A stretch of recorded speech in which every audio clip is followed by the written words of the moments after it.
As the country grapples with major threats to reproductive rights, of course, the ongoing devastation and war in Gaza, what's the pressing issue that has lawmakers working together at lightning pace? TikTok. This week, the House vote passed bipartisan legislation to ban the video sharing app over concerns the China-based company could pose a national security threat. Now, the bill now heads to the Senate, where lawmakers are signaling that they need more time to deliberate. President Biden, for his part, says that he would sign it if the TikTok ban reaches his desk. Meanwhile, a group of 50 Democrats and 15 Republicans in the House voted against the ban, citing a variety of factors, including free speech protections.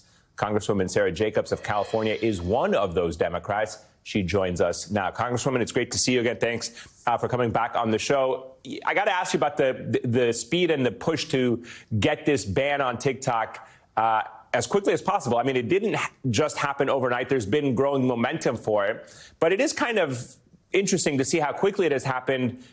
In the last couple of months, you've had some of your colleagues in the House, conservative activists, wealthy tech investors. They've called to ban it over what they call an anti-Israel bias. And I'm curious to see if you believe there's any connection to that. How concerned are you over this push to ban it over speech they don't like?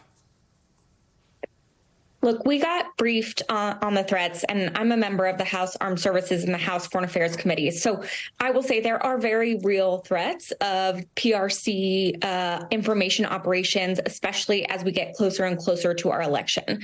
Now, my concern is that while the threats are real, because the process to get this bill across the finish line was so rushed, we weren't actually able to ask the questions needed. And as a result, I don't believe that this bill actually solves the very real problem that we're facing. Banning TikTok or changing its ownership is not going to protect Americans from targeted misinformation. It's not going to protect Americans from their data being misused. Foreign adversaries do not need access to an algorithm or behind the scenes information to be able to manipulate an algorithm. We've seen them do this in 2020 and 2016. So to me, what we need to be doing is looking more broadly at a comprehensive approach to data privacy and real guardrails to all social media, instead of taking this very targeted approach that actually doesn't solve the problem that we're facing. So why do you think it passed, if what you're saying is correct, and I believe what you're saying is correct, why do you think it got the overwhelming support that it did? I believe 352 in support, 65 against. Look, the things that we were told are very concerning as it relates to misinformation and the upcoming election. Now, I don't think it's a surprise that the four youngest Democrats in the House all voted against this bill. We are the ones who understand how social media really works and understand that while the threats we were briefed on were concerning, they're actually not unique or specific to TikTok.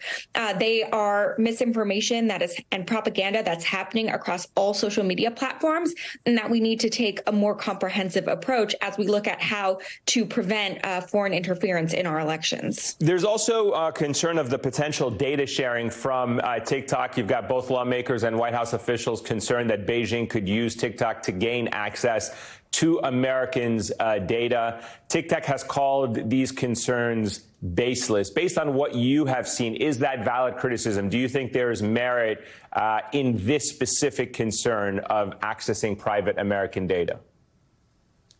There is certainly the possibility that the PRC could access private data. However, almost all of this data, including very sensitive like location data, it's all actually very easily for sale by data brokers, including data brokers that are based in the United States. And we have no protections on that data being sold or shared. And so while they could use special backdoor access, in many cases, this data is already available and much easier for them to get in other ways.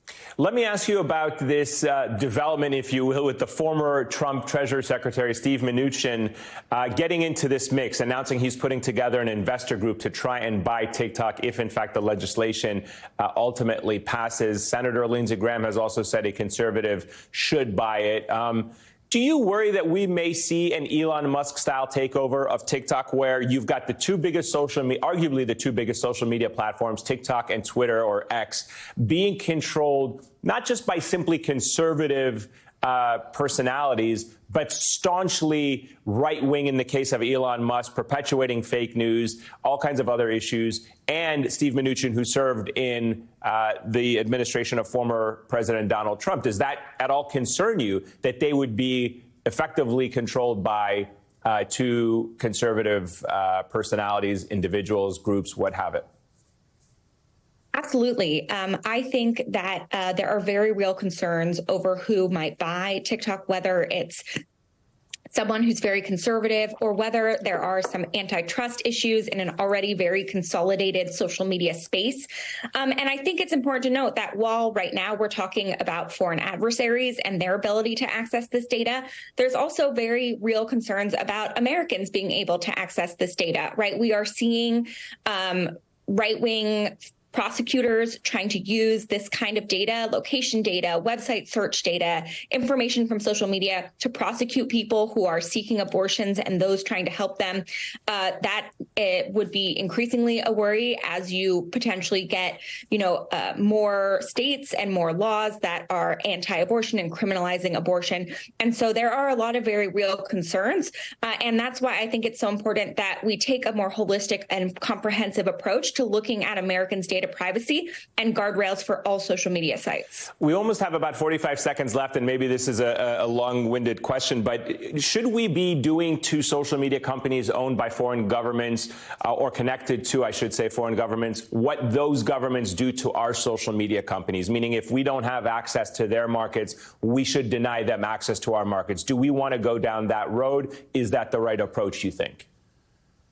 No, I think that America's strength around the world is in a large part because we stand for values and democracy, and we stand up for that. And we've actually called out other countries for banning our social media apps.